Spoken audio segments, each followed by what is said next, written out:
नमस्कार प्यारे बच्चों, एक बार फिर से स्वागत है आप सबका आपके अपने इस ऑनलाइन प्लेटफॉर्म वीर कॉन्सेप्ट। कैसे हो आप सब? उम्मीद व आशा करते हैं कि सब स्वस्थ होंगे, मस्त होंगे और अपनी तैयारी को बहुत बेहतरीन तरीके से कर रहे होंगे। हम कर रहे हैं इलेक्ट्रीशियन थ्योरी के 5000 प्रीवियस ईयर के क्वेश्चंस और उसके तहत आज अपनी ये 4th क्लास है। इससे पहले 2 क्लास में हमने एटम, फिर उससे नेक्स्ट क्लास में चार्ज यानी आवेश के बारे में अच्छे से पढ़ा। आज की इस क्लास में कूलम्ब्स लॉ, ग्रेविटेशनल लॉ, क्योंकि हेडिंग तो मेरे को एक ही देनी पड़ती है, गाउस लॉ और उससे संबंधित जितने भी एग्जाम में आए हुए क्वेश्चन है उनका डिटेल से सॉल्यूशन दें। फिर इसे नेक्स्ट क्लास में इलेक्ट्रिकल करंट यानी कि विद्युत धारा और फिर उसके बाद इलेक्ट्रिक टर्मिनोलॉजी विद्युतिक शब्दावली और फिर अपनी एक यूनिट कंप्लीट हो जाएगी 7 से 8 क्लास में बेसिक इलेक्ट्रिसिटी। और इस एक यूनिट को कंप्लीट करने का मतलब है 5 से 6 क्वेश्चनों को अपनी गिरफ्त में करना, 5 से 6 नंबरों को अच्छे से तैयार करना। ठीक उसी प्रकार से अगली यूनिट को उठाएँगे, उसके टॉपिक को उठाएँगे और उनसे संबंधित जितने भी प्रीवियस ईयर के क्वेश्चन अच्छे से हम उनका सॉल्यूशन। इस क्लास की पीडीएफ के लिए आप हमारी ऐप पे जाइए, डिस्क्रिप्शन में उसका लिंक दे रखा है। वहाँ पर एक फ़ोल्डर नज़र आएगा all YouTube electrician theory class and previous year के क्वेश्चन। जो टॉपिक मैंने यूट्यूब पे करवाए हैं, उनकी पीडीएफ भी वहाँ आपको मिलेगी और ये प्रीवियस ईयर के क्वेश्चनों की वहाँ आपको मिल जाएगी। अलग से आपको पे करने की ज़रूरत नहीं है। क्वेश्चनों के साथ कोई बच्चा ये कहता है कि मेरे को थ्योरी करनी है, तो मैं बता दूँ कि आपके ऐप पे ही, आपकी अपनी ऐप है वो, उस पे मैंने आपका इलेक्ट्रीशियन का एक फाउंडेशन बैच बना रखा है। हालाँकि ये कूलम्ब्स लॉ की जो पीडीएफ है, इससे रिलेटेड तो देखो मैंने यूट्यूब पे ऑलरेडी क्लास डाल रखी है, उसको आप देख सकते हो। ये है अपने इलेक्ट्रीशियन का फाउंडेशन बैच। इलेक्ट्रीशियन थ्योरी से रिगार्डिंग किसी भी स्टेट का आप पेपर दे रहे हो, कोई भी एग्जाम की प्रिपरेशन कर रहे हो, इलेक्ट्रीशियन थ्योरी आती है तो इस फाउंडेशन बैच से बाहर नहीं जा। इस बैच की खास बात ये है कि वहाँ लिखवाया नहीं, याद करवाया जाता है। क्लास में ही आपको मैं याद कराऊँगा। पीडीएफ आपको दी जाएगी, उसको आप प्रिंट फॉर्म में लेके आ सकते हो और प्रीवियस ईयर के क्वेश्चन मैं दूँगा। वो क्वेश्चन आप प्रैक्टिस कीजिए, वहाँ से हो जाए तो ठीक है, नहीं तो उन्हीं का सॉल्यूशन मैं यहाँ यूट्यूब पे करवा रहा हूँ।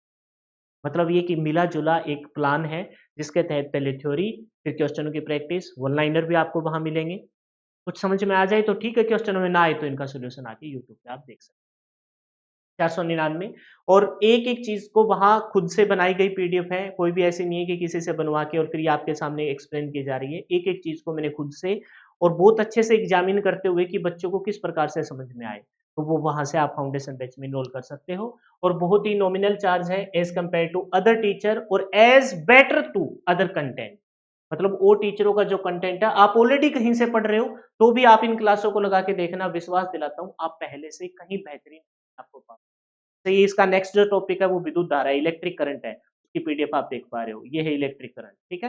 हालाँकि ये बेसिक इलेक्ट्रिसिटी चल रहा है तो इतना डिटेल से तो मैंने यहाँ नहीं बता रखा क्योंकि आगे चलकर ये सारा कुछ बहुत अच्छे से आएगा क्योंकि हमें एसी थ्योरी करनी है, डीसी थ्योरी करनी है, single phase AC, three phase AC बहुत अच्छे से इन चीज़ों को करना है। तो आप इस फाउंडेशन बैच में एनरोल कर सकते हो और सिलेबस को कवर कर सकते हो। ऐप पे ही अपने को टेस्ट नज़र आएँगे, जिसमें 70 नंबर की थ्योरी प्लस में 30 नंबर के नॉन टेक्निकल पोर्शन को बहुत अच्छे से प्रीवियस ईयर के क्वेश्चन को कवर करते हुए 50 मॉक टेस्ट बना रखे हैं। मात्र 99 रुपीज़ है और वो सिलेक्शन में आपके बहुत ज़्यादा रोल प्ले करने वाले हैं। उन टेस्ट के साथ मैं आपके जो 30 नंबर का नॉन टेक्निकल पोर्शन है, उसमें 10 का कंप्यूटर, उसके लिए 1500 क्वेश्चन प्रीवियस ईयर के दे रहा हूँ। 1500 क्वेश्चन हरियाणा जीके के और 1500 क्वेश्चन इंडिया जीके के दे रहा हूँ। वो 30 नंबर का भी पोर्शन वहाँ थ्योरी के साथ आप अच्छे से कवर कर सकते हो। इलेक्ट्रीशियन थ्योरी के 70 के और 30 की वहाँ अच्छे से कवर हो जाएगा, उसको आप लगा सकते हो। तो अब स्टार्ट करेंगे अपनी क्लास को, सरस्वती माता का नाम लेके जय सरस्वती माँ और फर्स्ट क्वेश्चन देखिए। कूलम्ब्स लॉ को पूरा करना है, तो कूलम्ब्स लॉ क्या है? इस क्वेश्चन के माध्यम से हम देखेंगे। ग्रेविटेशनल लॉ क्या है? गुरुत्व का न्यूटन का गुरुत्व का नियम क्या है? इनके बारे में हम अच्छे से जानेंगे और इनसे संबंधित जितने भी प्रीवियस ईयर के क्वेश्चन हैं, उनको वो अच्छे से कवर कर लेंगे। क्वेश्चन पढ़िए, वो कह रहा है कि विद्युत आवेशों के बीच बल, ये बात तो क्लियर हो गई कि विद्युत आवेशों के बीच अगर बल निकालना हो, विद्युत आवेश मतलब कोई चार्ज बॉडी, जैसे बेंजामिन फ्रैंकलिन ने बताया था, उससे पहले न्यूटन ने बताया। न्यूटन ने क्या? आपके थेल्स ने बताया था। थेल्स ने क्या बताया था कि भई कोई एम्बर नामक पदार्थ है ना? जिसे गोंद बोलते हैं, उसी एम्बर से इलेक्ट्रिसिटी शब्द निकला था ग्रीक भाषा में। उसको जब हम किसी सिल्क के कपड़े से रगड़ते हैं, तो वहाँ पर कुछ कण आकर्षित होंगे और उस आकर्षण वाले शब्द को उन्होंने नहीं बताया था। बाद में बेंजामिन फ्रैंकलिन बताते हैं कि 2 समान प्रकार के आवेश हैं, तो वो एक-दूसरे से दूर भागेंगे, जिसे प्रतिकर्षण रिपल्शन कहते हैं और विपरीत आवेश एक-दूसरे की तरफ आएँगे। आकर्षण यानी कि अट्रैक्शन बोलते हैं। ये जो आवेश है, चाहे सेम चार्ज हो चाहे अपोजिट चार्ज हो, उनके बीच अगर बल निकालना हो, उनके बीच में बल निकालना हो तो किस नियम की तरफ जाना पड़ेगा? कूलाम के नियम की। तो ये कूलाम नियम की, कूलाम्स लॉ, कूलाम के नियम की डेफिनेशन तैयार हो गई। दो चार्ज बॉडी, कोई चार्ज बॉडी हो, चाहे पॉजिटिव हो नेगेटिव हो, चाहे दोनों पॉजिटिव हो चाहे दोनों नेगेटिव हो, उनके बीच क्या निकालना हो? बल हेतु बल निकालना हो तो किस नियम की तरफ जाएंगे? कूलाम्स नियम की तरफ। और ये कूलाम्स का नियम सर्वाधिक किसके साथ मैच करता है? न्यूटन के गति नियम, ऊर्जा संरक्षण, गाउस का प्रमेय या न्यूटन के गुरुत्व नियम। तो ध्यान रखेंगे ये मैच करता है न्यूटन के गुरुत्व नियम के साथ। न्यूटन के गति नियम की तरफ मत चले जाना, कहीं तीनों नियम में से सोच लो किसी एक के साथ तो मैच करता हुआ। ये मैच करता है न्यूटन के गुरुत्व नियम। तो ये न्यूटन का गुरुत्व नियम क्या है और कूलाम का नियम क्या है उसको अच्छे से पढ़ो। आपने देखा होगा कि इसने मोटा-मोटा तो मेंशन कर दिया कि कोई दो चार्ज आवेश हो। मान लेते हैं कि ये चार्ज आवेश Q1 और Q2 है ना? ये चार्ज आवेश मैंने माना कि ये Q1 है और ये क्या है जी? ये Q2 है। अगर मान के चलते हैं कि भी दोनों पॉजिटिव है, तो दोनों के बीच में प्रतिकर्षण दूर भागेंगे। दोनों नेगेटिव है तो भी दूर भागेंगे। एक पॉजिटिव और एक नेगेटिव है तो दोनों अपनी तरफ आएंगे, दोनों एक दूसरे की तरफ आएंगे, चाहे दूर भागे चाहे अपनी तरफ आए। दूर भागेंगे तो प्रतिकर्षण लगेगा, पास आएंगे तो आकर्षण लगेगा। तो बीच की दूरी को अगर मैं r मान लूं तब हम फोर्स निकालते हैं, तब हम क्या निकालेंगे? बल निकालेंगे, बल हेतु। तो वो डायरेक्टली प्रोपोर्शनल होगा दोनों चार्ज के गुणनफल के, दोनों चार्ज के गुणनफल के डायरेक्टली प्रोपोर्शनल होगा। और दोनों के चार्ज की बीच की दूरी के वर्ग के, ध्यान से सुनेंगे, दोनों चार्ज के गुणनफल के तो डायरेक्टली प्रोपोर्शनल, और बीच की दूरी के वर्ग के क्या होगा? इनवर्सली प्रोपोर्शनल होगा। बीच की दूरी के वर्ग के क्या होगा भी? इनवर्सली प्रोपोर्शनल होगा। ये इक्वेशन नंबर 1, ये इक्वेशन नंबर 2। इक्वेशन 1 और 2 को अगर मैं इकट्ठा करूं, इन दोनों इक्वेशनों को अगर मैं इकट्ठा करूं तो F इज इक्वल टू क्या आ जाएगा? F डायरेक्टली प्रोपोर्शनल हो जाएगा Q1 Q2 और अपोन में क्या बोलेंगे? अपोन में R स्क्वायर। और फोर्स को हम किस में मापते हैं? फोर्स को मापते हैं सर हम न्यूटन में। किसमें मापते हैं जी? न्यूटन में। अच्छा, ये प्रोपोर्शन वाला साइन है, थोड़ा सा अजीब नहीं लग रहा तुमको? अजीब नहीं लग रहा कि यार ये प्रोपोर्शन को कहाँ हम घसीटते फिरेंगे? इस प्रोपोर्शन के साइन को हटा दो और यहाँ यूज करो कूलाम्स कोफिशिएंट। कूलाम्स कोफिशिएंट के, कूलाम्स कोफिशिएंट के इसके बराबर हो जाएगा फिर फोर्स Q1 इनटू में Q2 और बटा में क्या बोलेंगे? R square. और फोर्स को किस में मापते हैं? अभी बता के आए हम, फोर्स को मापते हैं न्यूटन में। किस में मापते हैं जी? न्यूटन में। ये बना जी आपका कूलाम्स का लॉ। कूलाम्स, दो आवेशों के बीच में आकर्षण या प्रतिकर्षण से जो बल निकाला जाएगा उस बल का फॉर्मूला होगा कूलाम्स कोफिशिएंट के according K Q1 Q2 upon में R स्क्वायर। एक एक चीज पेपर में पूछी गई है। दोनों नियम ना, कूलाम्स का नियम और गुरुत्वाकर्षण का नियम, दोनों के बीच में पता है क्या सिमिलरिटी है? कूलाम्स का नियम तो लगता है दो आवेशित बॉडी के बीच में, और न्यूटन का गुरुत्वाकर्षण का जो बल लगता है वो लगता है दो मास बॉडी के बीच में, जिनके वजन हो, द्रव्यमान हो, उनके बीच में। और दोनों के बीच में ना ये सिमिलरिटी नजर आएगी, दोनों के नीचे आर स्क्वायर होगा। ये भी पेपर में पूछा गया है, आगे चलकर तुमको पता लगेगा। इसको व्युत्क्रम का नियम बोलते हैं। बीच की दूरी के वर्ग के इनवर्सली प्रोपोर्शनल।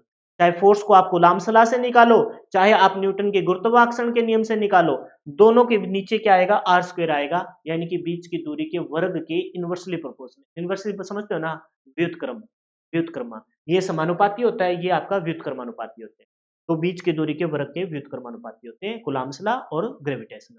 कूलाम्स लॉ समझ में आया? अच्छा, एक चीज तुमको परेशान कर रही होगी, सर ये के क्या है? के है जी कूलाम्स कोफिशिएंट, या फिर इसको बोलते हैं पेराविद्युतांक सिद्धांत। इस के की जो मान है, हालांकि इस के को बहुत डिटेल से मैंने थ्योरी में बता रखा है, लेकिन फिलहाल तुम ये मान तो याद कर लेना, 9 गुना 10 की पावर 9, क्योंकि ये मैं न्यूमेरिकल में यूज करूंगा, आज की इसी क्लास में यूज करूंगा। क्योंकि कूलाम्स लॉ से संबंधित हमें प्रीवियस ईयर के क्वेश्चनों में ना न्यूमेरिकल भी नजर आते हैं कि चार्ज Q1 है, उसकी मान ये है, Q2 ये है, बीच की दूरी इतनी सेंटीमीटर है, तो बताइए इनके बीच में कितना बल लगेगा, कितना बल आएगा, वो हमें बताना होता है।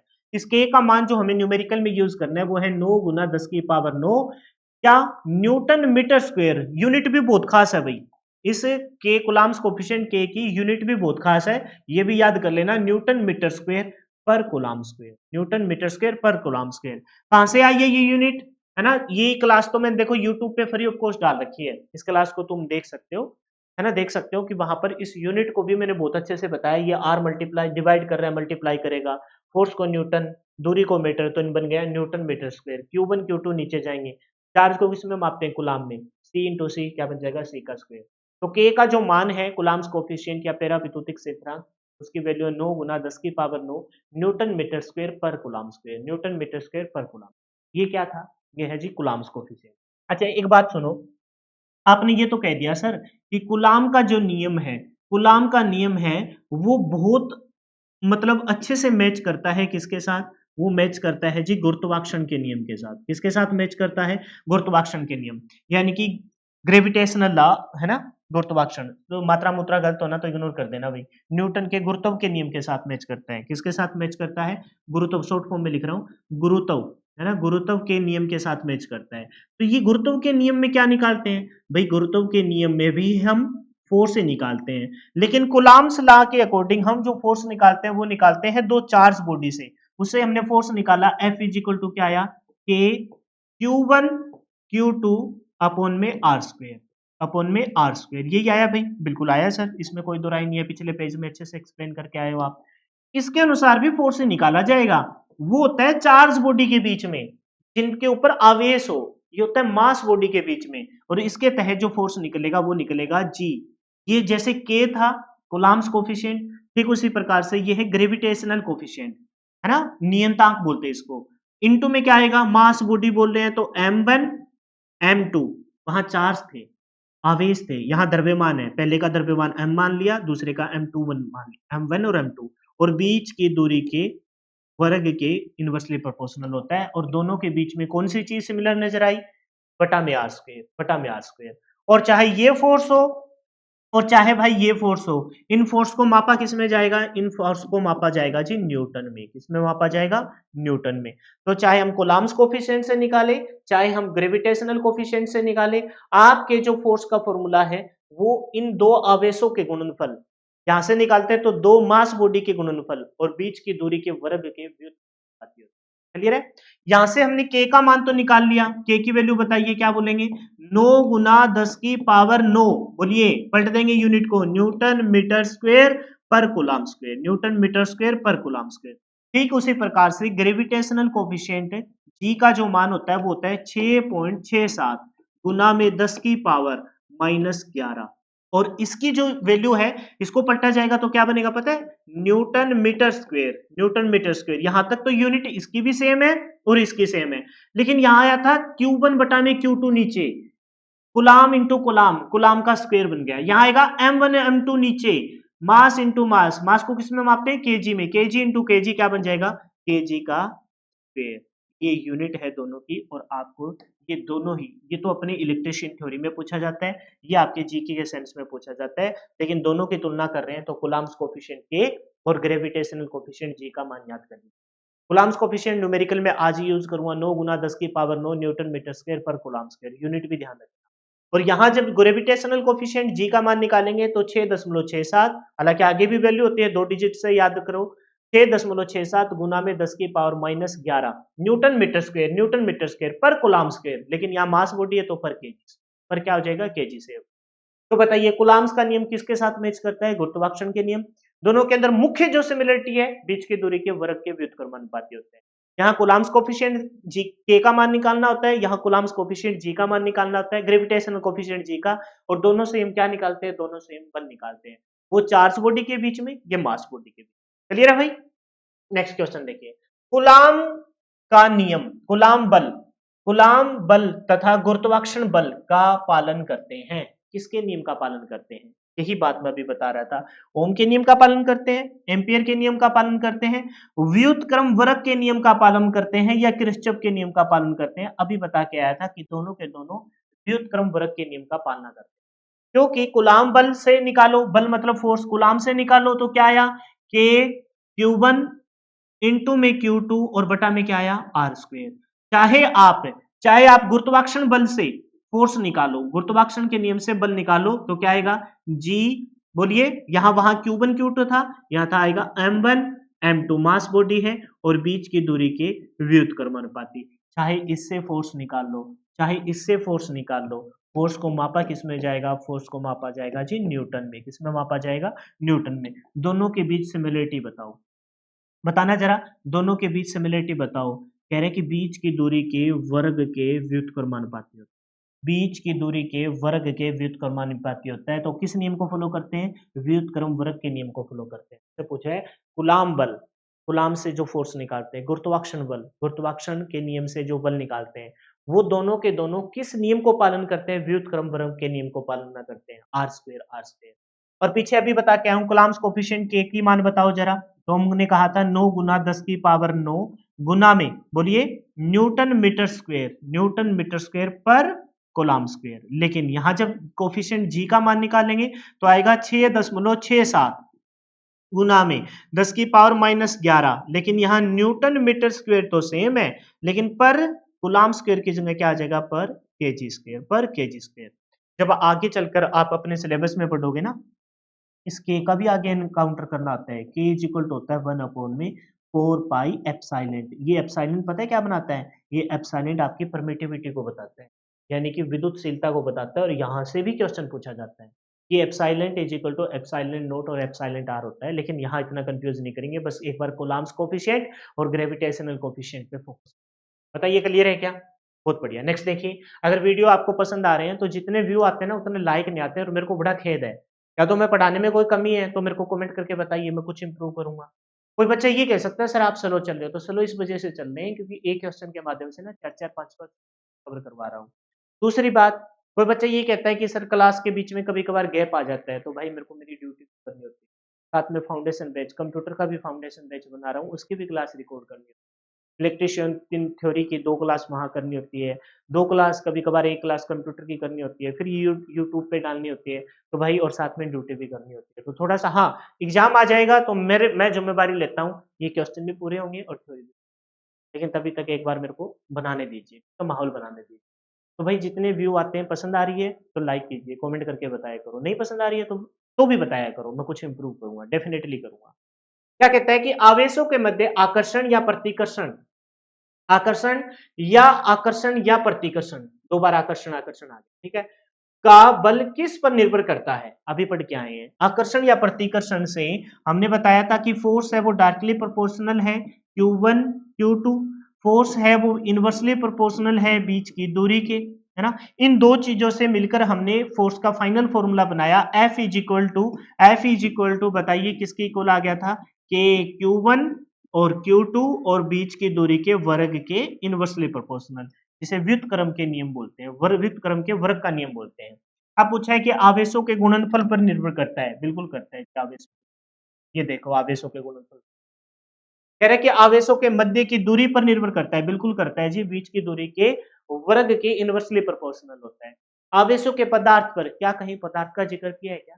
हाँ, ये तो मैंने बताया है कि 2 चार्ज बॉडी है, दोनों पॉजिटिव हो सकते हैं, दोनों नेगेटिव, या फिर एक पॉजिटिव एक नेगेटिव हो सकते हैं। लेकिन कहीं भी हमने ये तो जिक्र नहीं किया कि आवेशों के पदार्थ क्या है। आवेशों के तापमान पर निर्भर करता है, क्या कहीं टेम्परेचर का जिक्र है? टेम्परेचर का जिक्र हम तब करते हैं जब हम चालक पदार्थ के गुण को बता रहे होते हैं, कोई प्रतिरोध का जिक्र कर रहे होते हैं, तब हम जिक्र करते हैं इस बात के तापमान का, लेकिन यहाँ नहीं है, तो इस वजह से ए और बी दोनों सही है, तो ऑप्शन नंबर ई आपका बिल्कुल सही हो जाएगा। हालांकि हम हरियाणा के पेपर देंगे ना, तो वो आपको 4 ही ऑप्शन वाला मिलता है, ई वाला तो तब भरना होता है जब निम्नलिखित में से ऑप्शन से आप सेटिस्फाइड ना हो।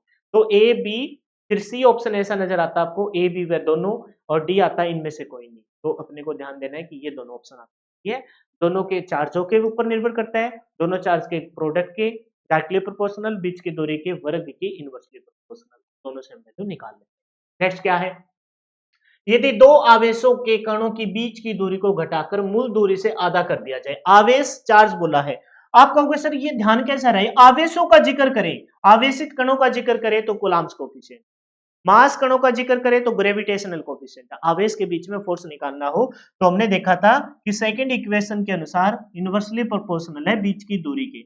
उसने कहा कि बीच की दूरी घटाकर मूल दूरी की आधी कर दी जाए। पहले अगर दूरी आर, यार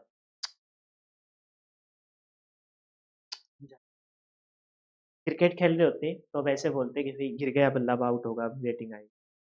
लेकिन बहुत बार गिर जाता है क्योंकि मैं हल्का पकड़ता हूँ इसको, ज्यादा हैवी पकड़ते हैं ना तो इसके ऊपर ना स्क्रैच वगैरह, मतलब मेरे को लगता है, हालांकि नहीं आते, ये नॉन स्क्रैचेबल स्क्रीन है। तो क्या कह रहा है कि बीच की दूरी को आधा कर दिया जाए। पहले दूरी अगर आर है, उस दूरी को, बीच की दूरी को आधा कर दिया जाए, बीच की दूरी को आधा कर दिया। देखो मैंने बीच की दूरी थी पहले आर थी, उस आर को आधा कर दिया, मतलब आर के बटा में 2 लगा लिया। पहले अगर 1 थी तो उसको आधा कर दिया, लेकिन अब भी उसका वर्ग करना तो बाकी है, अब भी उसका वर्ग करना बाकी है। 1 बटा में 1 बटा क्या हो जाएगा 4, और इसको पलटेंगे तो क्या आ जाएगा, पलटेंगे तो आ जाएगा ऊपर 4। अब हमें और कोई चीज लिखने की जरूरत ही नहीं थी। पहले जो फोर्स था, अब वो फोर्स अपने का कितना गुना हो जाएगा, 4 गुना। बीच की दूरी को आधा किया, आधा करने का मतलब 1/4 पलट के आया, तो पहले जो भी फोर्स था, जो भी फोर्स था, अब वो फोर्स कितना हो जाएगा 4। डायरेक्ट रिजल्ट पे आना है, तो हमसे पूछा है आधा कर दिया जाए तो उनके बीच बल क्या हो जाएगा, बल उनका 4 गुना हो जाएगा। बल उनका कितना गुना हो जाएगा, 4 गुना। चलो एक एग्जांपल और लेते हैं, समझ में ना आया तो वो कहता है कि बीच की दूरी को, बीच फॉर्मूला तो वही है 1/r², बीच की दूरी को 1/3 कर दिया जाए। पहले कितनी थी, पहले थी 1, अब कह रहे हैं 1/3, 1/3 कर दो, है ना, 1/3 कर दो, स्क्वायर कर दिया। आप बताइए 1 का 3 कितना हो जाएगा, 1 का स्क्वायर 1 रहता है, 3 का स्क्वायर कितना हो जाएगा 9। इसको जो पलटा जाएगा तो कितना आ जाएगा 9/1, यानी कि पहले जो बल था वो अब कितने गुना हो जाएगा, तो हम बोलेंगे 9 गुना। अच्छा एक अपोजिट लेते हैं, हालांकि एक अगला न्यूमेरिकल है, एक अपोजिट लेते हैं, एक अपोजिट लेते हैं। वो कह रहे हैं कि बीच की दूरी को 1/3 बढ़ा दिया जाए, बीच की दूरी को 3 गुना कर दिया जाए। यहां तो कम कर रहे हैं, कह रहे हैं कि बीच की दूरी को घटाकर मूल दूरी के आधी कर दे। हम कह रहे हैं बीच की दूरी को दुगुना कर दो, तो फोर्स डायरेक्टली प्रोपोर्शनल था 1/r²। पहले जो r था, पहले एक बार फॉर्मूला लिख लेते हैं। वो कह रहे हैं कि बीच की दूरी को दुगुना कर दिया जाए, दुगुना कर रहे हैं तो दुगुना करेंगे, दो लिख दिया मैंने। आधा कर रहे थे तो 1/2, 1/3 कर रहे हैं 1/3, 1/4 कर दे तो 1/4। बीच की दूरी को दुगुना कर दिया जाए, तो पहले 1 थी तो अब दुगुनी हो गई, लेकिन अभी भी उसका स्क्वायर करना बाकी है, अभी भी उसका स्क्वायर करना बाकी है, तो कितना आ जाएगा 1/4। यानी कि जो पहले बल लग रहा था अब वो 1/4 हो जाएगा। और यही क्वेश्चन अगली स्लाइड पे दे रखा है जो पेपर में पूछा गया है। ये समझ में आया, बीच की दूरी का आधा 1/2, 1/2 का स्क्वायर 1/4, तो पलटेंगे तो 4 गुना हो जाएगी, है ना। बीच की दूरी को कम करना मतलब बल को ज्यादा लगाना, बल को ज्यादा लगाना। पहले बल 1 लग रहा था तो अब बल 4 लगेगा। बीच की दूरी को 1/3, दूरी को कम कर रहे हैं तो बल और ज्यादा लगेगा, क्योंकि हमने कूलाम्स लॉ के अनुसार जब थ्योरी की थी तो ये पढ़ा था कि बीच की दूरी को बढ़ा दिया जाए तो कूलाम्स कोफिशिएंट के तहत कम हो जाता है। जैसे जैसे दो दूर जाएंगे तो आपका बल कम लगेगा, जैसे जैसे पास आएंगे तो बल ज्यादा लगेगा। तो कह रहे हैं कि बीच की दूरी को 1/3 कर दिया जाए, 1/3 9 पलट के आ जाएगा 9 गुना। ठीक उसी प्रकार से सेम डिटो क्वेश्चन है, पढ़ के देखिए। दो समान आवेशों के बीच की दूरी को गुगनी नहीं दुगनी, क्या आएगा इधर, दुगनी आएगा, दुगना कर दिया जाए। तो हमें पता है कि फोर्स है वो डायरेक्टली प्रोपोर्शनल है बीच की दूरी के वर्ग के, है कि नहीं है, बिल्कुल है सर। वो कह रहे हैं कि बीच की दूरी को दुगना कर दिया जाए, बस कुछ नहीं देखना, बाकी और नहीं लिखना, बीच की दूरी को दुगना, पहले 1 थी दुगना कर दिया, और उसका स्क्वायर करना तो अभी भी बाकी है। तो बताइए कितना आ जाएगा 1/4, 1/4। यानी कि पहले अपना बल 1 लग रहा था तो अब बल अपना 1/4, ये रिजल्ट आ गया। अब इसको और नहीं पलटेंगे, पलटना कब है, जब बटा के बटा में आए, बटा और उसके भी बटा में आ जाए, बटा 1/1 के बटा में 1/4, तब पलटना पड़ेगा। थोड़ा अच्छा लग, अंश बटा हर सिंपल फॉर्म में लेके आने। यहां भी देखा बटा और उसके भी बटा में, तो सिंपल फॉर्म में कैसे आएगा कि सिर्फ अंश और हर आए, 9/1 लिख सकते, ये सही है। लेकिन हमने देखा ये तो रिजल्ट ही आ गया, 1/2 का स्क्वायर 1/4, यानी कि बल पहले अगर 1 लग रहा था तो वो बल अब घट के 1/4 हो जाएगा। तो वो कह रहे हैं बल क्या कहेंगे 4 गुना घट जाएगा, घटने का मतलब नीचे आ जाएगा, तो बल क्या हो जाएगा 4 गुना घट जाएगा। तो ऑप्शन नंबर क्या हो जाएगा, ऑप्शन नंबर डी हो जाएगा। अच्छा एक और एग्जाम्पल लेते हैं। वो कह रहे हैं कि बीच की दूरी को कितना किया था, दुगुना कर दिया था। हम कह रहे हैं बीच की दूरी को 4 गुना कर दिया जाए। बीच की दूरी को कितना गुना कर दिया जाए भाई, 4 गुना कर दिया जाए। तो पहले फॉर्मूला लिखेंगे, बीच की दूरी को 4 गुना कर रहे हैं, यानी कि पहले अगर दूरी 1 थी तो अब 4 कर दी, 4 गुना दूरी हो गई। स्क्वायर करना अब भी बाकी है, स्क्वायर करना अब भी बाकी है, तो कितना आ जाएगा 1/16, यानी कि पहले बल 1 था तो अब वो 1/16 हो जाएगा। तो हम क्या बोलेंगे 16 गुना घट जाएगा, 16 गुना घट जाएगा। यानी कि दूरी को अगर बढ़ाएंगे तो बल घटेगा। लिख देता हूं ये बात, कंफ्यूजन ना हो। अगर हम दूरी को, बीच की दूरी को अगर घटाएंगे, दूरी को अगर कम करेंगे तो बल क्या लगेगा, बल आपका ज्यादा लगेगा, बल आपका क्या लगेगा, ज्यादा लगेगा। अगर बीच की दूरी को अगर हम बढ़ाएंगे, बीच की दूरी को बढ़ाएंगे तो आपका बल क्या लगेगा, बल आपका कम लगेगा। तो देखो बीच की दूरी को दुगुना किया था, बल 1/4 हो गया था, 4 गुना घट गया। बीच की दूरी को 1/4 गुना किया तो बल और ज्यादा घटा, 1/16 गुना कम हो गया, यानी 16 गुना कम हो गया। जबकि पिछले में क्या देखा, बीच की दूरी को आधा किया था तो बल अपना बढ़ गया, पहले 1 था अब बल 4 गुना लगेगा। बीच की दूरी को 1/3 33 से 1/3% से कम किया तो इसका मतलब अब बल हालांकि 33 से 1/3 कम करना नहीं होता, वो परसेंट में छोड़ो, 1/3 कम किया तो इसका मतलब 1/9 यानी कि बल अपना 9 गुना बढ़े। क्लियर है क्या ये कॉन्सेप्ट? बहुत बढ़िया, ये पेपर में पूछे गए हैं, दोनों क्वेश्चन आप देख पा रहे हो। अगले क्वेश्चन पे चलेंगे, लेकिन एक बार चाय पीने के बाद। ठीक है भाई, चाय होगी, अब देखते हैं क्वेश्चन। एक बिंदु आवेश के विद्युत क्षेत्र के में एक बिंदु पर विद्युत क्षेत्र की गणना, यानी कि अब आ गया इलेक्ट्रिक फील्ड इंटेंसिटी। ये क्या है उसके बारे में थोड़ा सा, बस ज्यादा नहीं, 20 से 25 सेकंड सुन लीजिए। होता क्या है कि जब किसी चालक तार में से आवेश का प्रवाह होता है, आवेश यानी चार्ज, इलेक्ट्रॉन्स का प्रवाह होता है, यानी कि अच्छा ये बात तुमको पता होगी कि जो इलेक्ट्रॉन्स होते हैं वो लो पोटेंशियल से हाई पोटेंशियल की तरफ जाते हैं, निम्न विभव से उच्च विभव, पेपर में आया गया ये क्वेश्चन, आगे भी मैं कराऊंगा। जबकि विद्युत धारा हाई से लो की तरफ जाती है, पॉजिटिव से नेगेटिव की तरफ जाती है, एक दूसरे के विपरीत बहते हैं। तो जहां किसी भी चालक तार में से जब विद्युत धारा का प्रवाह होता है तो वहां आपका इलेक्ट्रिक फील्ड बनता है, विद्युत बल रेखाएं बनती है। और आगे चलकर एक साइंटिस्ट ये भी बताते हैं कि जब किसी भी धारावाहिक कुंडली में से जब धारा का प्रवाह होता है तो वहां पर मैग्नेटिक फील्ड भी बनता है, चुंबकीय क्षेत्र भी बनता है। वो मतलब लोहे चुंबकीय कण को अगर पास रखा जाए किसी चालक तार के जिसमें से धारा का प्रभाव, तो उनके कणों के बीच में ना ऐसे वाइब्रेशन सी होती है, मतलब वो आकर्षण का गुण होता है उनकी तरफ, प्रतिकर्षण का भी हो सकता है। तो ठीक उसी प्रकार से कि विद्युत क्षेत्र की तीव्रता क्या है, किसी चालक तार में से जब धारा का प्रवाह होता है तो वो चालक तार का प्रवाह, जो धारा का प्रवाह होता है वो इलेक्ट्रिक फील्ड बनाता है, विद्युत बल रेखाएं बनाती है। और जहां पर इलेक्ट्रिक फील्ड लाइन ज्यादा होगी, वहां ज्यादा आपकी विद्युत बल रेखाएं ज्यादा होगी तो वहां ज्यादा इलेक्ट्रिक फील्ड होगा, ज्यादा मैग्नेटिक फील्ड होगा। और जहां विद्युत बल रेखाएं कम होगी वहां पर कम इलेक्ट्रिक फील्ड होगा। और विद्युत बल रेखाएं किससे बनती है? आवेश के प्रवाह से, धारा के प्रवाह से। आवेश का प्रवाह इस साइड है तो धारा का प्रवाह उस साइड होगा, तो विद्युत बल रेखाएं बनेगी। एक बिंदु आवेश के विद्युत क्षेत्र में एक बिंदु पर विद्युत क्षेत्र की गणना उपयोग करने के लिए की जाती है, किसके नियम की पालना करते हैं? सुनो इस बात को, इसने कहा है एक बिंदु आवेश पे विद्युत क्षेत्र की तीव्रता ई से इसको निरूपित करते हैं। ये क्या होती है सुन लीजिए एक बार। इकाई आवेश पे लगने वाले बल को विद्युत क्षेत्र की तीव्रता कहते हैं। इकाई आवेश पे लगने वाले बल को विद्युत क्षेत्र की क्या कहते हैं जी? तीव्रता कहते हैं। और विद्युत क्षेत्र की बल है वो एक पर्टिकुलर दिशा में लगता है, तो विद्युत क्षेत्र की दिशा जो होती है वो भी निश्चित होती है। इकाई आवेश पे लगने वाले बल को विद्युत क्षेत्र की तीव्रता कहते हैं। अच्छा इसने बोला इकाई आवेश पे, मैं मान लेता हूं दो चार्ज बॉडी ले लेते हैं हम, देखिए समझना ध्यान से। ये ले लिया हमने एक चार्ज बॉडी, एक चार्ज बॉडी ये ले लिया।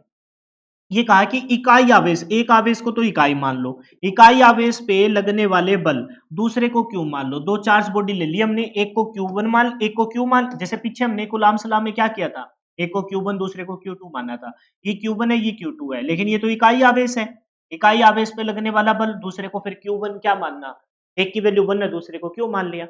अब यहां से और बीच की दूरी को हम क्या कहें? R। ये भी अगले पेज पे क्वेश्चन है, देखिए पढ़ के देखो। आवेशों के विद्युत क्षेत्र की प्रबलता दूरी के साथ बढ़ती है, दूरी के घन के साथ बढ़ती है, दूरी के घन के साथ घटती है, दूरी के वर्ग के साथ घटती है। ये भी कूलाम से लास्ट आया है, जो ये मैं बता रहा हूँ क्या कि बीच की दूरी को किससे रिप्रेजेंट कर दो? आर से रिप्रेजेंट कर दो। तो हमें पता है कि कूलाम लॉ के अकॉर्डिंग फोर्स का जो फॉर्मूला है वो है के Q1 Q2 और अपॉन में क्या आएगा? अपॉन में आएगा आर स्क्वायर। ये है, और किस में मापते हैं जी? न्यूटन में मापते हैं। ये है कूलाम्स कोफिशिएंट। लेकिन हम देख रहे हैं विद्युत क्षेत्र की तीव्रता, विद्युत क्षेत्र की तीव्रता क्या होती है? इकाई आवेश पे लगने वाला बल। एक और भी होती है विद्युत क्षेत्र की तीव्रता, उसको बोलते हैं, जो विभव प्रवणता के विपरीत होती है, पोटेंशियल ग्रेडियंट के विपरीत होती है, वो होती है आपके उच्च विभव से निम्न विभव की तरफ, यानी कि प्रति इकाई लंबाई में विभव में परिवर्तन, वो भी बता दूंगा, लेकिन पहले ये पूरा कर लेते हैं। तो यहां से हम विद्युत क्षेत्र की तीव्रता इस पे लगाते हैं कि इकाई आवेश पे लगने वाले बल। तो यहां से अगर फोर्स निकालूं मैं, विद्युत क्षेत्र की तीव्रता पर अगर मैं फोर्स निकालूं, तो विद्युत क्षेत्र की तीव्रता पे जो फोर्स निकाल रहा हूं, तो एक के तो के रहेगा, Q2 का मान हमने 1 मान लिया, तो यहां हमने Q1 का मान हमने Q माना है, तो Q इंटू में 1, ये सब मल्टीप्लाई कर रहे हैं, और डिवाइड में क्या आ जाएगा? डिवाइड में रहेगा आर स्क्वायर, डिवाइड में क्या रहेगा? R square. और किस में मापते हैं जी? न्यूटन में मापते हैं। किस में मापते हैं?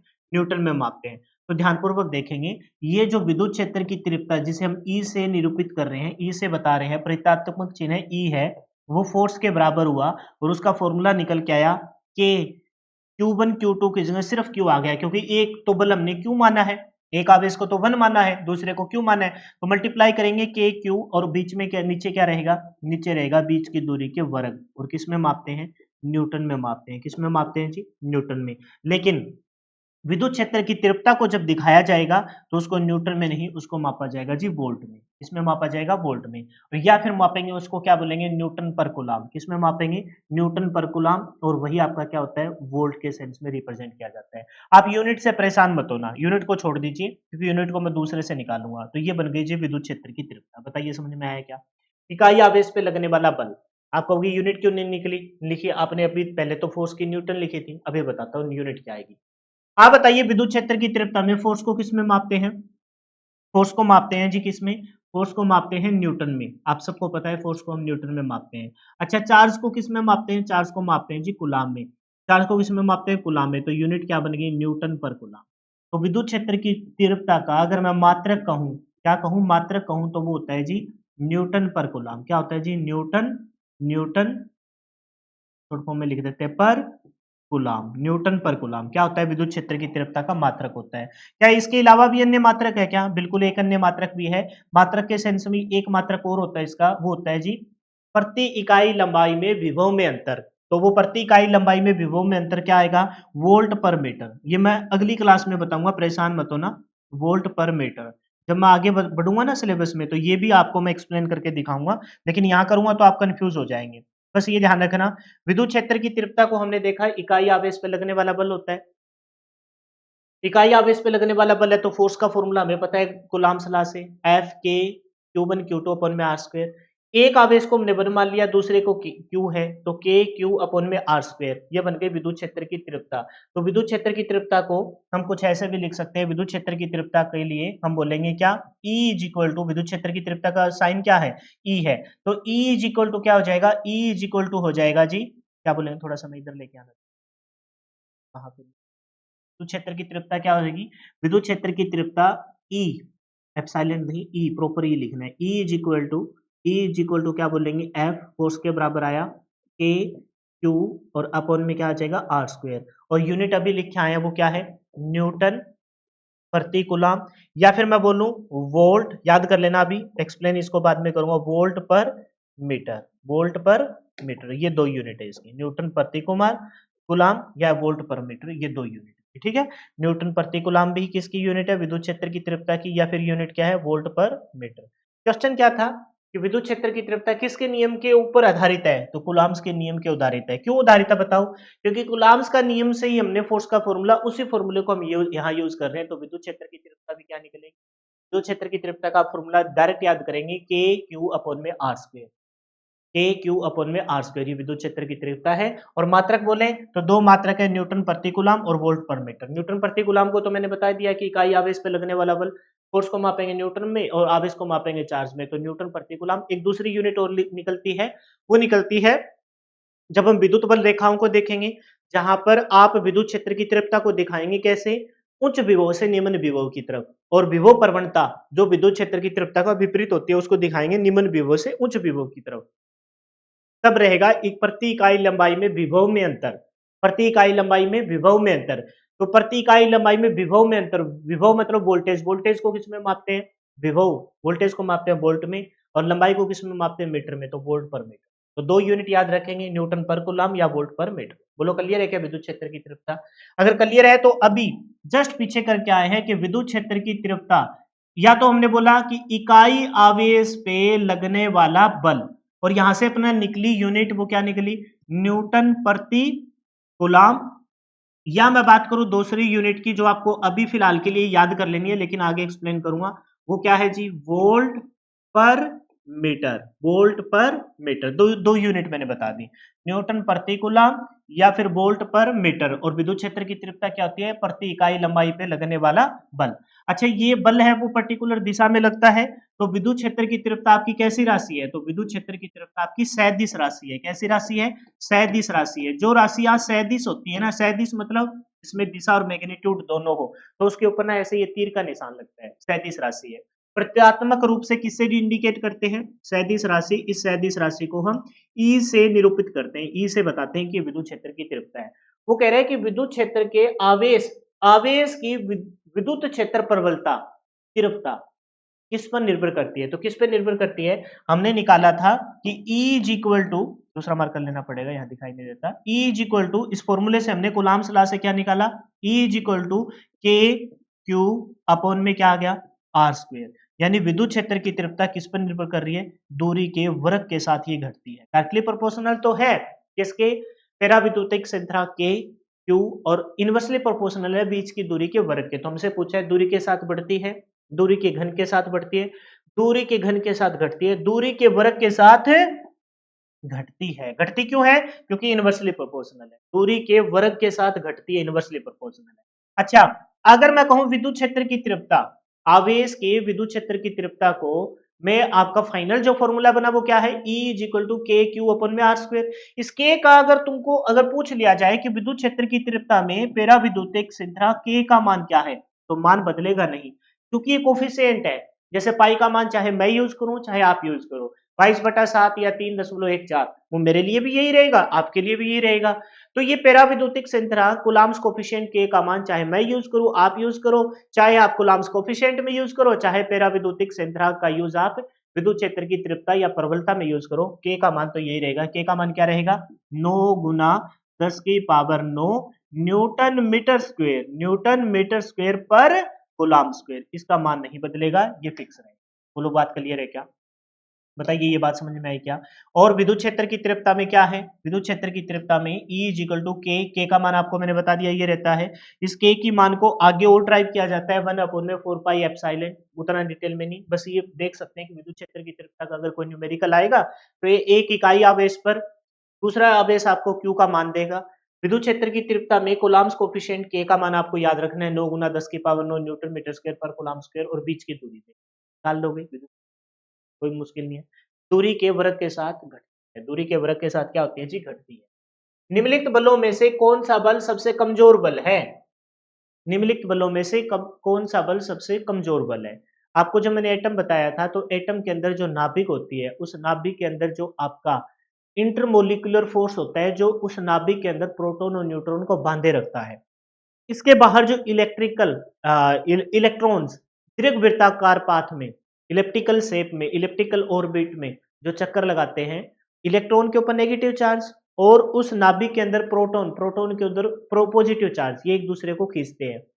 और कैसा बल लगता है? आकर्षण का बल लगता है। वो जो आकर्षण का बल और उस नाभिक के अंदर जो प्रोटॉन न्यूट्रॉन बंधे हैं, वो प्रोटॉन न्यूट्रॉन नाभिक के अंदर बंधे हैं, उस नाभिक के अंदर होता है नाभिकीय बल। वो इस ब्रह्मांड में अपने वाले सौरमंडल में सबसे स्ट्रॉन्ग बल है। कौन सा बल है? सबसे स्ट्रॉन्ग बल की बात करूं तो आपका कौन सा रहेगा? सबसे मजबूत बल है मजबूत नाभिकीय बल, जो इस ब्रह्मांड का सबसे स्ट्रॉन्ग बल है।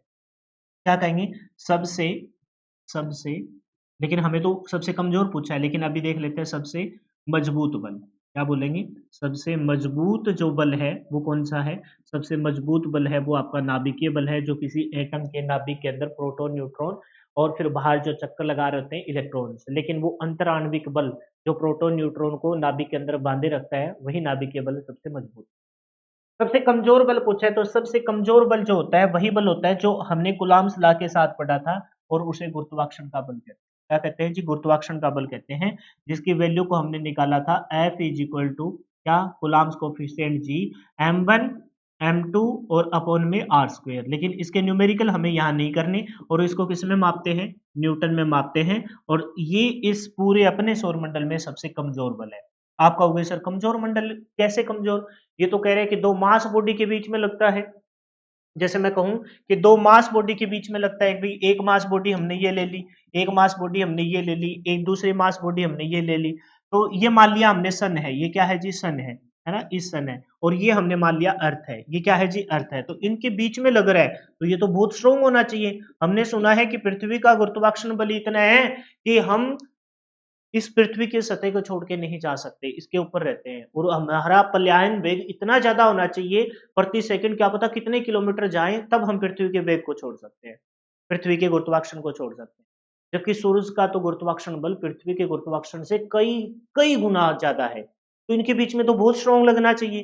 भाई लगना चाहिए, इनके बीच में बहुत स्ट्रॉन्ग लगता है, लेकिन दूरी भी तो देखो यार, दूरी इनके बीच में इतनी ज्यादा है कि ये जो बीच की दूरी है वो बहुत ज्यादा है। इस वजह से इनके बीच में ये मान लेते हैं बहुत बड़ी मास बॉडी M1 है और ये बहुत छोटी मास बॉडी M2 है। किसके कंपैरिजन में? सन के कंपैरिजन में। हालांकि पृथ्वी का द्रव्यमान बहुत ज्यादा है, लेकिन किसकी तुलना में बहुत कम है? सन की तुलना में। इनके बीच में जो हम फोर्स निकालते हैं किसे? गुरुत्वाकर्षण के नियम से, वो निकलता है Fg m1 m2 अपन में r स्क्वायर। लेकिन दूरी इतनी ज्यादा होने की वजह से इनके बीच में गुरुत्वाकर्षण बल इतना सही काम करता है कि हम इस इलेप्टिकल पाथ में, दीर्घवृत्ताकार पाथ में सूर्य को केंद्र मानते हुए पृथ्वी उसके चारों तरफ चक्कर लगाते रहते हैं। वही गुरुत्वाकर्षण बल काम करता है ना? तो कहने का मतलब ये है कि ये इस ब्रह्मांड में मौजूद सबसे कमजोर बल है, क्योंकि यह खगोलीय पिंडों के बीच में लगता है और बहुत ज्यादा दूरी के बीच में लगता है। यहाँ भी अपने जैसे मैं और वो कैमरा जो सामने हमारे बीच में भी लग रहा है, मेरा मास ज्यादा है उसका मास कम है, हमारे बीच में भी लग रहा है, लेकिन इतना कम है कि मैं उस भाई फोर्स लग रहा है तो मैं उस आकर्षण के तहत उसको तो मैं खींच लेता, क्योंकि मेरा द्रव्यमान ज्यादा है, क्योंकि ये तो द्रव्यमान बॉडी के बीच में लगता है। लेकिन भाई ये क्यों नहीं खींच पाता? क्योंकि ये सबसे कमजोर बल है, सबसे कमजोर बल है। लेकिन ब्रह्मांड में जितनी भी वस्तुएं हैं उन सब के बीच में एक आकर्षण या प्रतिकर्षण का बल लगता है, और ये बात किसने बताई थी? बेंजामिन फ्रैंकलिन ने बताई थी। लेकिन वो बल बहुत ही कमजोर होता है जिसे गुरुत्वाकर्षण बल कहते हैं, और ये ब्रह्मांड का सबसे कमजोर बल है। और सबसे मजबूत बल कौन सा है? नाभिकीय बल है। तो ये बहुत दूरी बहुत ज्यादा है, इस वजह से ये एक दूसरे को नहीं खींच पाते। प्लस में आपके ये क्या रहता है? बहुत ही कम होता है। अच्छा, एक साथ साथ मैं एक बात कवर करवाता चलूं, जो आपका कूलाम का नियम होता है ना, कूलाम का नियम, ये कूलाम का नियम, और एक होता है गाउस का नियम, जो आज की इस क्लास के लास्ट में आप देखोगे। कूलाम का नियम है ना, उसके लिए क्या कंडीशन है पता है? कूलाम का नियम एक तो ना सिर्फ बिंदु आवेश पे लगता है। बिंदु आवेश का मतलब समझते हो ना? बहुत ही छोटे आवेश पे, बिंदु आवेशों पे लगेगा, बहुत ही छोटे आवेशों पे लगेगा। ठीक है। दूसरी बात, ये बिंदु आवेश के साथ साथ ये स्थिर आवेशों पे लगता है, यानी कि गतिमान वस्तुओं के बीच में नहीं लगेगा, स्थिर आवेशों के बीच लगेगा।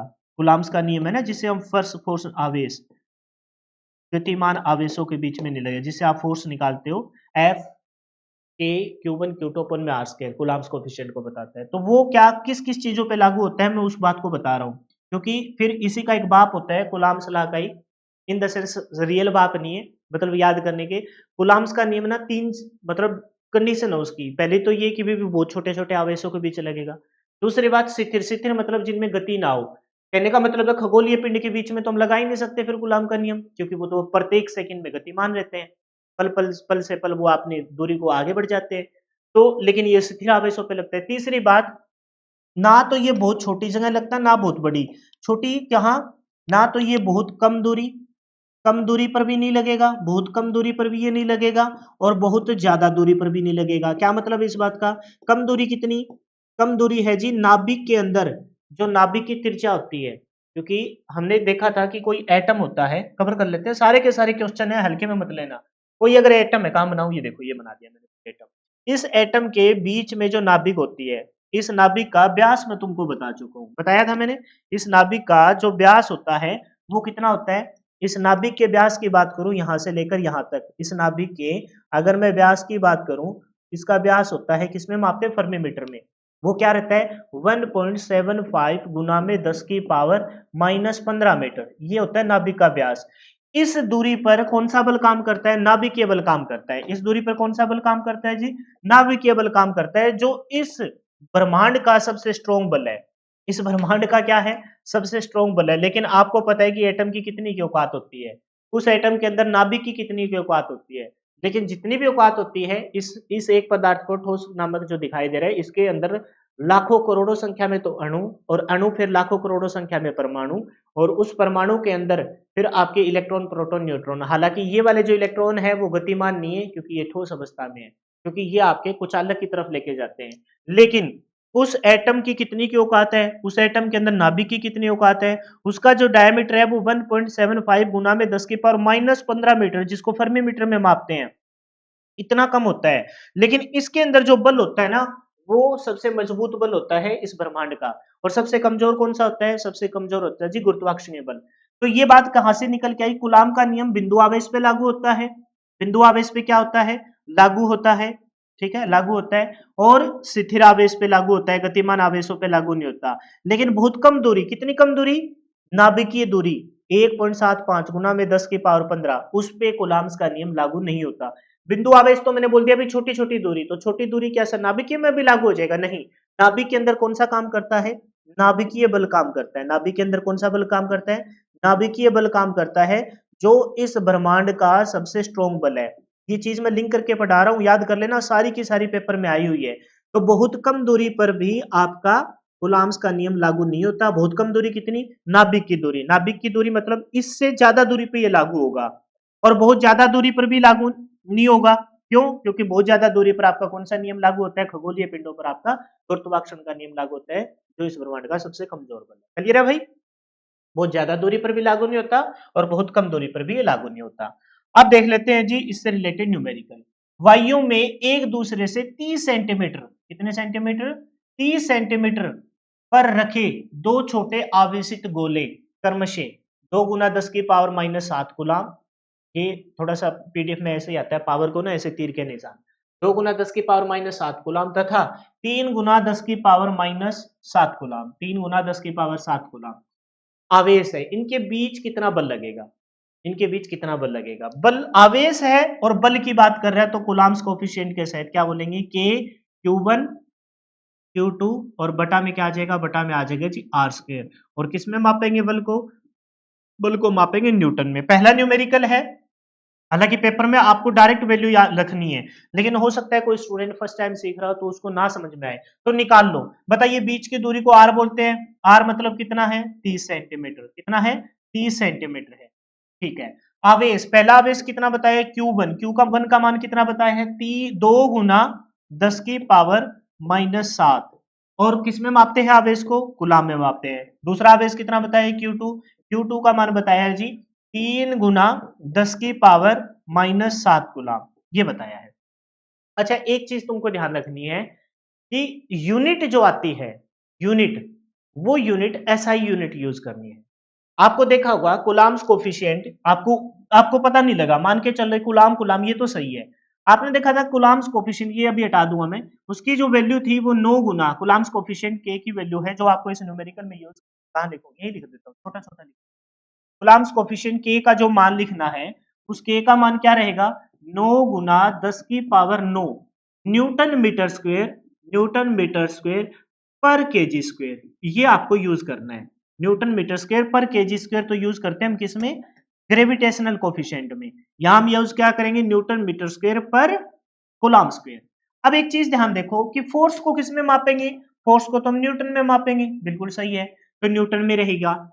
दूरी को आप किस में मापोगे, मीटर में, जबकि यहां दूरी किस में दे रखी है, सेंटीमीटर में। बस इतना सा ध्यान रखना, और बाकी न्यूमेरिकल में कुछ नहीं होगा।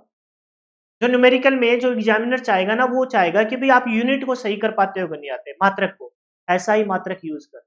पता कैसे लगेगा, क्योंकि आपको जो यूनिट मैं बार बार कह रहा हूं ना, याद रखो याद रखो। देखो कूलम्ब्स कोफिशिएंट के से हमने देखा 9 गुना 10 की पावर 9, फोर्स को न्यूटन में, दूरी को मीटर में, जबकि यहां दूरी किसमें दे रखी है, सेंटीमीटर में, तो सेंटीमीटर से किसमें बदलोगे, मीटर में बदलोगे। एक सेंटीमीटर में कितने मीटर होते हैं, एक मीटर में कितने सेंटीमीटर होते हैं, 100 सेंटीमीटर। अब ये किसमें आ गया, मीटर में आ गया, तो क्या सही मायने में से 3/10 मीटर लिख लूं क्या, बस ये ध्यान रखना, और कुछ ध्यान नहीं रखना। ठीक है, ऐसा ही यूनिट यूज करनी है। अब वैल्यू पुट कर देंगे, ये आ गई आपकी बीच की दूरी, ये हो गया चार्ज Q1, है ना, चार्ज Q1 रहा, ये रहा जी चार्ज Q2, ठीक है, और वो रहा जी K का मान, रखो वैल्यू पुट करो, और कुछ नहीं है, हर का दूसरा ले लेते हैं, ठीक है, वैल्यू पुट करनी है और कुछ नहीं बचा इसमें। तो F इज इक्वल टू के का मान बोलो, 9 गुना 10 की पावर 9, और पहला न्यूमेरिकल है, तो देखो मैं तुमको सारी चीज डिटेल से एक्सप्लेन कर रहा हूँ। इसी न्यूमेरिकल को एक बार फिर से लूंगा, फिर एक नया न्यूमेरिकल लेंगे, उसमें मैं डायरेक्ट वैल्यू रखूंगा, ठीक है, पहला सिखा रहा हूँ, पहला है तो सिखा रहा हूँ। ये रख दी हमने के का मान, Q1 का मान बताओ, 2 गुना 10 की पावर, छोटा छोटा लिख रहा हूँ, -7 गुलाम। Q2 का मान बताओ, 3 गुना 10 की पावर -7 गुलाम, ये रख दिया, ठीक है। और बटा में क्या है, बटा में है जी इन सब के बीच की दूरी के वर्ग। बीच की दूरी बताओ कितनी है सर, बीच की जो दूरी है वो है जी आपकी कितनी, 3/10 मीटर। लेकिन उस बीच की दूरी का हमें क्या करना है, बीच की दूरी का वर्ग करना है, बीच की दूरी का क्या करना है जी, वर्ग करना है। बोलो यहाँ तक की कहानी क्लियर है क्या। ये यूनिट पता है क्यों लिखी है? ताकि तुमको मैं दिखा पाऊं कि भी देखो, सिर्फ आपका क्या बचेगा, सिर्फ और सिर्फ आपका बचेगा जी क्या, यूनिट बचेगी फोर्स की, और वो होती है न्यूटन। आप देखो Newton metre square per coulomb square, एक कूलाम, यही सिखाना है तुमको और कुछ नहीं है, बस इसमें कूलाम कूलाम, तो कूलाम स्क्वायर से ये कैंसिल, ठीक है। और क्या है, बीच की दूरी मीटर, ये मीटर थी, साथ में यहाँ मीटर नहीं लिखा, एक मिनट रुको, बीच की दूरी को किस में मापते हैं, मीटर में मापते हैं, तो मीटर लिख देता हूँ, ठीक है। 3/10, चलो कोई बात नहीं, पूरा ही लिखते हैं, 3/10, और क्या था, मीटर, और उसका हमें क्या करना है, स्क्वायर करना है। अब एक बात बताओ, मीटर का स्क्वायर करेंगे तो क्या इससे ये मीटर का स्क्वायर क्या कैंसिल हो जाएगा क्या? न्यूमेरिकल नहीं सोल्व किया अभी तक, मैं तुमको ये बताना चाहता हूँ कि यूनिट का कितना बड़ा रोल है।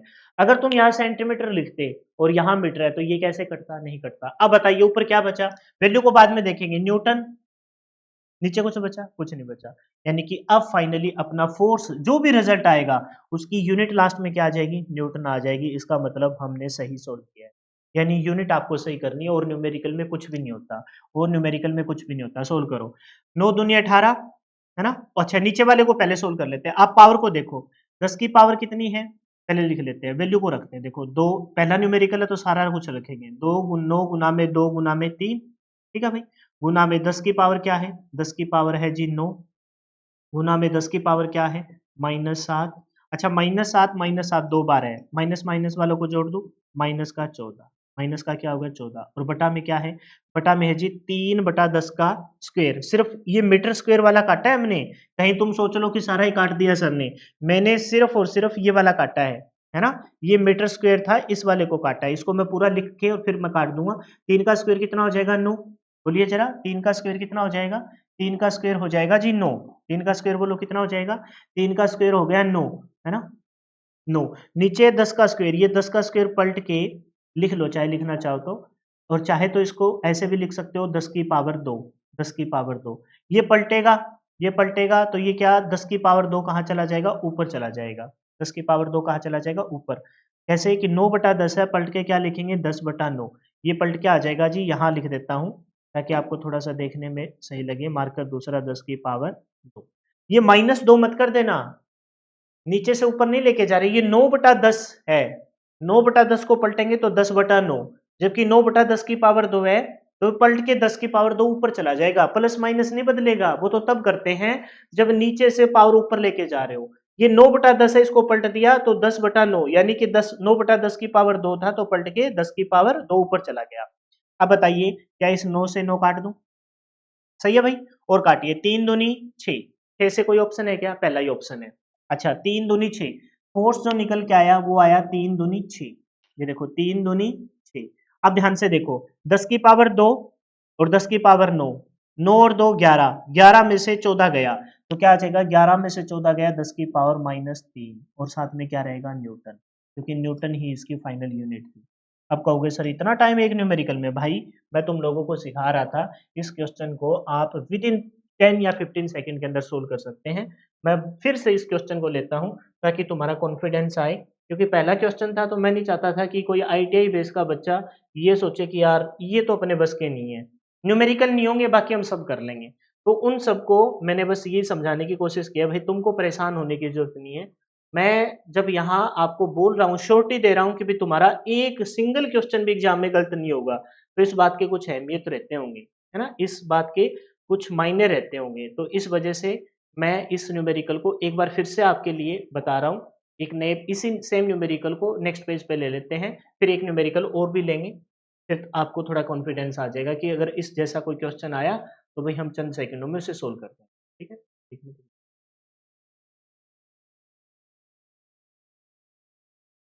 थोड़ा सा मैंने पेज इधर उधर कर दिया ना तो आगे पीछे, ठीक है ऑलमोस्ट। बाकी तुम नेक्स्ट पेज पे देखो, ये है वो न्यूमेरिकल। आप कह रहे हो कि सर चंद सेकंडों में सोल्व हो जाएगा, बिल्कुल हो जाएगा। देखो आपको पता है F, F is equal to formula तो लिखना मैं सिखा रहा हूं, इस वजह से फॉर्मूला लिखा जा रहा है, अदरवाइज ये फॉर्मूला तो आपको याद ही होगा। क्या ये भी तुम पेपर में लिखोगे, नहीं लिखेंगे, वैल्यू पुट करते हुए चलेंगे, वैल्यू पुट करते हुए चलेंगे। बताओ सबसे पहले बताओ के का मान क्या है, 9 गुना 10 की पावर 9, यूनिट थोड़ी ना लिखनी है हमें, यूनिट थोड़ी ना लिखनी है। 9 गुना 10 की पावर 9 गुना में Q1 का मान बताओ 2 गुना 10 की पावर -7, Q2 का मान बताओ 3 गुना 10 की पावर -7, 10 की पावर -7। बीच की दूरी बताओ, बीच की दूरी है जी आर स्क्वेयर, बीच की दूरी है कितनी, बीच की दूरी है जी 30 सेंटीमीटर, 30 सेंटीमीटर है, पहले मीटर में बदलो और उसका कर दो स्क्वेयर, उसका कर दो स्क्वेयर। जीरो से जीरो कैंसिल हो जाएगी स्क्वेयर करने से पहले, ध्यान रखना। अब इसको सोल्व करेंगे तो ये आ जाएगा 9 बटा में 10 की पावर 2, इस पावर को 2 ही रखा मैंने क्योंकि ये ऊपर ले जानी है मेरे को। ऊपर से सोल्व करो, इस 9 से 9 काट दूं, बोलो क्या इस 9 से मैं 9 को काट दूं, ये 9 से 9 गया, ठीक है। अब ध्यान से देखो 3 दूनी 6, ऊपर क्या है f इज इक्वल टू 3 दूनी 6 बचा है। और ध्यान से देखो 10 की पावर 9 और ये जो यहाँ है ये पलट के कहाँ चला जाएगा, ऊपर चला जाएगा, 10 की पावर 2 आ जाएगा कि नहीं आ जाएगा, बिल्कुल आ जाएगा। 10 की पावर 2 और 10 की पावर 9, 9 और 2 11, यानी कि 10 की पावर 11, एक स्टेप बढ़ा रहा हूं, 10 की पावर क्या प्लस का 11 और गुना में 10 की पावर -7 मतलब 10 की पावर -14, किस में मापते हैं, न्यूटन में। तो फोर्स इज इक्वल टू 6 गुना में 10 की पावर क्या आ जाएगा -3 और किस में मापा जाएगा जी, न्यूटन। बताओ कितनी देर लगेगी तुमको इस न्यूमेरिकल, लेकिन उसके लिए बस एक चीज तुमको ध्यान रखनी है कि तुम्हारी यूनिट है ना वो सेम होनी चाहिए, ऐसा यूनिट यूज करनी है, सेंटीमीटर से मीटर में बनाना पड़ेगा। ठीक है, एक न्यूमेरिकल और लेते हैं भाई ताकि और अच्छे से आपका कॉन्सेप्ट क्लियर हो।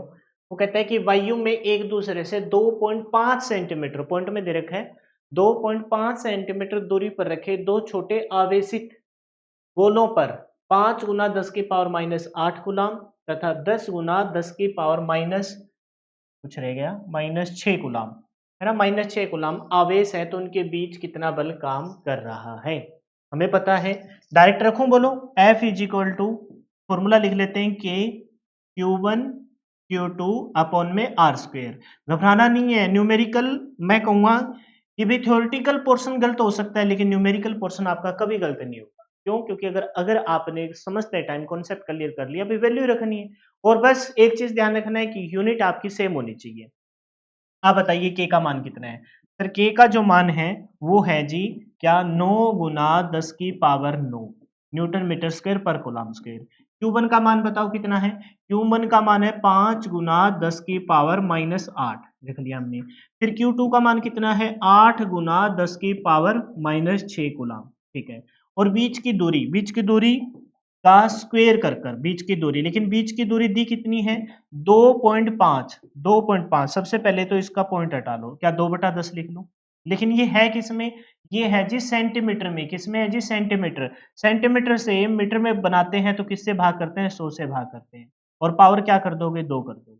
अब जो है सो है भाई, इसको तो हम बोल नहीं सकते फिर पॉइंटों में क्यों दे दिया, ये क्यों दे दिया, वो क्यों दे दिया।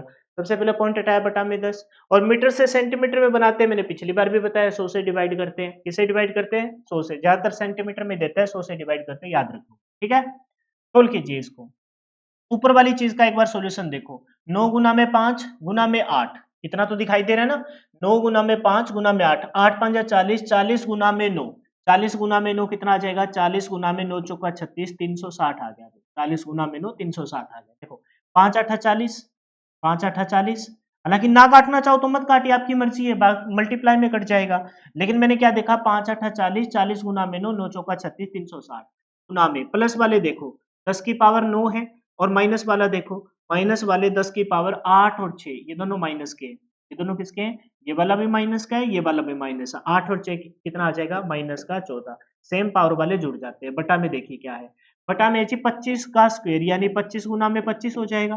बोलो ये बात समझते हो कि नहीं समझते हो, 25 का स्क्वायर मतलब 25 गुना में 25।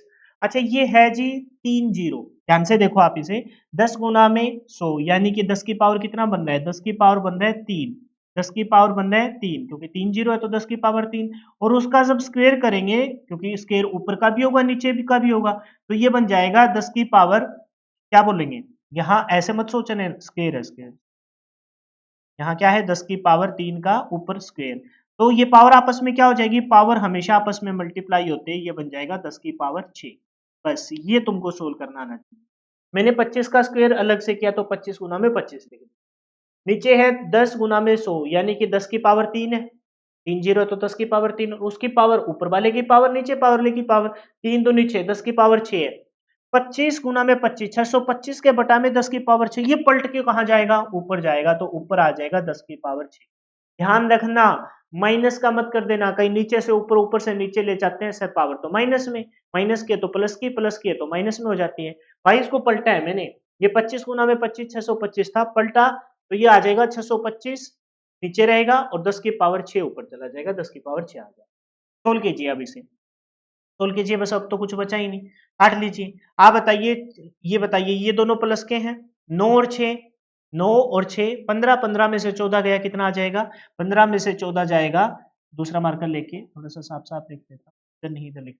आप बताओ 360, बोलिए जरा, देते हैं 360, बोलिए 360 गुना में 9 और 6, 15, 15 में से 14 गया मतलब 10, 10 की पावर 1 बटा में 25 गुना में 25, यानी कि 25 गुना में 25 रख के ही काट लेते हैं, ठीक है, काट दीजिए, पहले 5 से काटिए, 5 से काटा तो 5 दूनी 10, सॉरी 5 5 25, 5 5 25 और 5 दूनी 10, ये भी 5 से कट रहा है, कट रहा है कि नहीं कट रहा, 5 से काटा 5 7 35, एक बचा 5 दूनी 10, ये भी 5 से कट गया, 5 5 25, और कुछ कट रहा है क्या, और नहीं कट रहा, मल्टीप्लाई कीजिए, 72 गुना में 2, 2 दूनी 4, 7 दूनी 14, 144, और बटा में क्या है, बटा में है जी 25, 25 का पाड़ा पड़िए, बस ये थोड़ा बहुत तो आना ही चाहिए आपको यार, इतना मैथ तो आना ही चाहिए।